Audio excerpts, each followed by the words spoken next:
Welcome back, everybody. Today we have the Roto Grip RST X-3 bowling ball. Always a mouthful. If you like what we do, follow us on Facebook, Instagram, YouTube. Don't forget to subscribe and check us out on Patreon.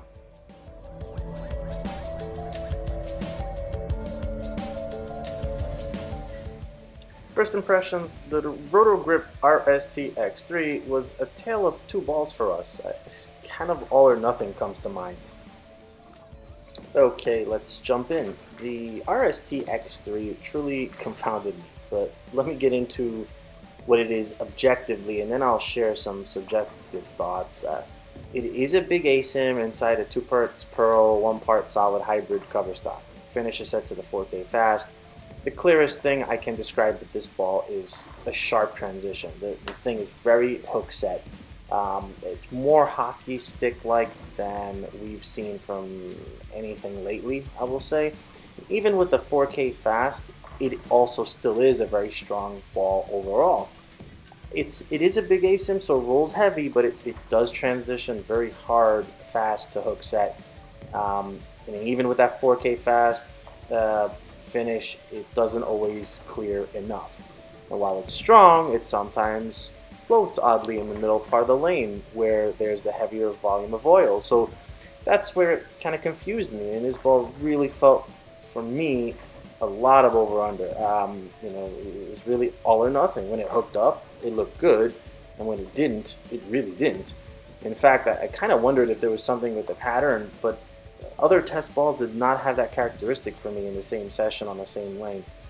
But I will say the objective part is this: the RST X-3 is strong, but it needs some friction at the right part of the lane because of how hook set it is. And what I mean is, how deep that friction is. So if it sees friction a little early, it's simply too much ball.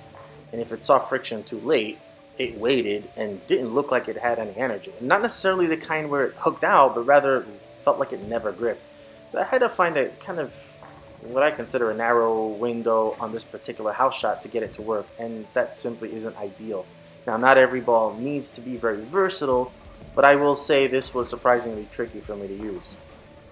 Now here's a quick comparison to the Storm Infinite Physix, and for me the Infinite was king. It's very versatile, strong enough, yet clean enough to be a mid-defined ball, has that deceptive hook that is just smooth but keeps coming on. In contrast to the RST X-3, it made this house shot look downright easy. So for me personally, the X-3 is maybe too hook set, but at the same time maybe too finicky, and it may be a lefty thing where those type of shapes don't quite match. Objectively, it's a stronger mid-defined hook set ball. Subjectively, it's too over-under compared to other balls I have in its slot. Now here's Tyler, who is our tester representing power players, and what I can say immediately is his reaction was quite contrary to mine. He saw over, meaning this was simply a massively strong ball. It was a bit difficult to get down lane on this medium light with a summer or house shot pattern. But when he throws it, you can immediately see how hard this ball turns over. The hook set feature of the RST X-3 is pronounced and obvious. The thing looks like it absolutely wants to run over anything in its way. He just has to try a bit hard to get it down lane. So once he moves deep enough around the 4th arrow and beyond, now he's got that sharp transition banging the pocket.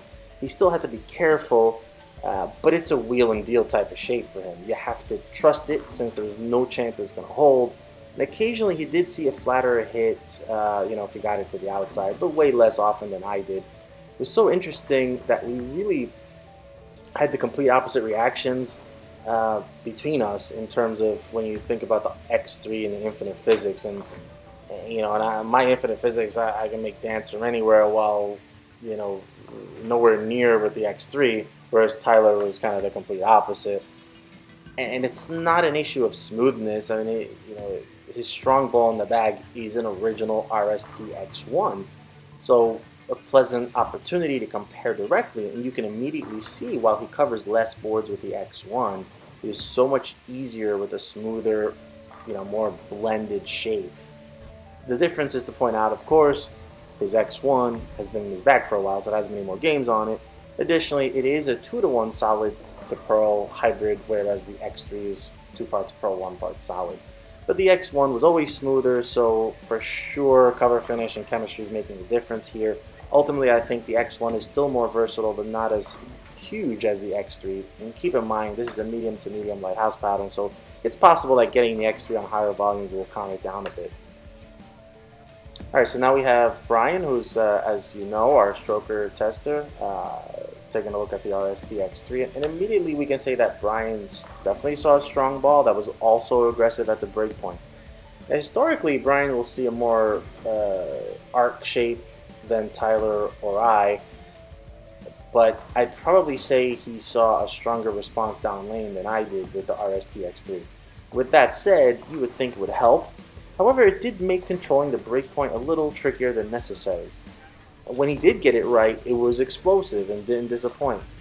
Brian had to open up the lane more than usual, but he also had to get to a relatively narrow breakpoint window with the correct release and speed. The RST X-3 was fairly release sensitive since it was so sharp at the breakpoint. If you got it a touch left or was grabby, it was high. At the same time, since he had more open angles, if he missed out, it would hit a bit flat. We moved to a lane with a bit more oil, and while it opened up the space a touch, it was pretty close.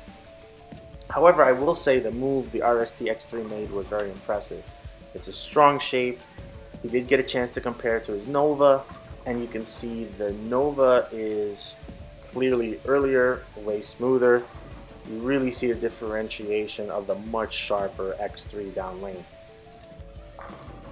Alright, final thoughts. The Roto Grip RST X-3 fits in the mid-define category. It's definitely on the sharper side, but generally, personally I'm not a huge fan of fast responding shapes as they tend to wind up being a bit condition specific. But to note, this is also on the kind of stronger side of mid-define, so as you'll see that in the graph. It's important to temper what you see, in this video since it's a view on a particular house shot, but I will say the objective characteristics of this ball are clear, and I'm confident to say you'll see a strong, fast responding, stronger side mid-define ball wherever you bowl.